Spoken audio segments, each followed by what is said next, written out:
Brought to you by V-Guard, co-powered by Sensodyne and Vimal. बोलो जुबां केसरी।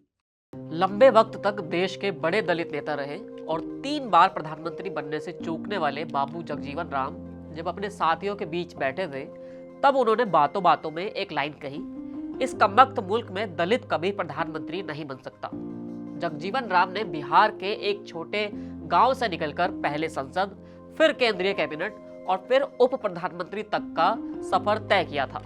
बाबा साहेब अम्बेडकर के बाद उन्हें ही देश का सबसे बड़ा दलित नेता माना जाता रहा, लेकिन इन सभी उपलब्धियों के बीच भी जगजीवन राम प्रधानमंत्री नहीं बन सके और इसकी एक वजह एक सेक्स स्कैंडल भी रही जो उनके बेटे सुरेश राम से जुड़ा था। हेलो नमस्ते, चुनावी किस्से में आज बात बाबू जगजीवन राम से जुड़े उन किस्सों की जिनकी वजह से वो प्रधानमंत्री बनने से एक नहीं बल्कि कई बार चूक गए थे। मैं हूं मोहित ग्रोवर और अब शुरू करते हैं आज का ये किस्सा। 21 अगस्त 1978 को गाजियाबाद के मोहन नगर में मौजूद मोहन मेकन प्लांट के बाहर एक एक्सीडेंट हुआ। ये वही कंपनी है जो फेमस ओल्ड मोंक रम बनाती है। तेज रफ्तार मर्सिडीज कार ने एक शख्स को टक्कर मार दी, जिसकी वहां पर ही मौत हो गई। गाड़ी चलाने वाला व्यक्ति घबरा रहा था और उसने फौरन गाड़ी को मोहन मेकन के गेट की तरफ कर दिया। गार्ड ने अंदर सूचना दी और फिर अंदर से अनिल बाली बाहर आए जो प्लांट का पूरा कामकाज संभाल रहे थे। मर्सिडीज चलाने वाला शख्स कोई और नहीं बल्कि तब के रक्षा मंत्री बाबू जगजीवन राम का बेटा सुरेश राम था। गाड़ी में उनके साथ उनकी पार्टनर सुषमा भी मौजूद थी। इस एक्सीडेंट के बाद घटनाक्रम कुछ ऐसा बदला कि हालात जगजीवन राम के हाथ से निकल गए। कहानी को समझाने के लिए आपको तब का राजनीतिक माहौल भी समझा देते हैं। 1975 में इंदिरा गांधी ने इमरजेंसी लगाई। 2 साल तक ऐसा ही रहा और फिर 1977 में चुनाव हुए। चुनाव में इंदिरा गांधी की करारी हार हुई। वो हार के सदमे में थी, लेकिन कुछ वक्त बाद फिर से राजनीति में दिलचस्पी ले रही थी। दूसरी ओर जनता पार्टी की सरकार आई, लेकिन वो आपसी लड़ाई में ही ज्यादा व्यस्त थे, क्योंकि वहां भी प्रधानमंत्री बनने वालों की रेस थी। इस रेस में 3 सबसे बड़े नाम मोरारजी देसाई, चौधरी चरण सिंह और जगजीवन राम थे। बाबू जगजीवन राम कांग्रेस के बड़े नेता थे। नेहरू के वक्त से सरकार में मंत्री रहे और आजादी से पहले जो सरकार चल रही थी उसके भी सदस्य थे। जगजीवन राम के मन में इच्छा थी कि वो भी प्रधानमंत्री बने। उन्होंने इसके लिए इंतजार किया और कई बार कोशिश भी की। जब इंदिरा गांधी को अदालत ने अयोग्य सांसद घोषित किया, तब जगजीवन राम को लगा कि अब उनकी बारी है।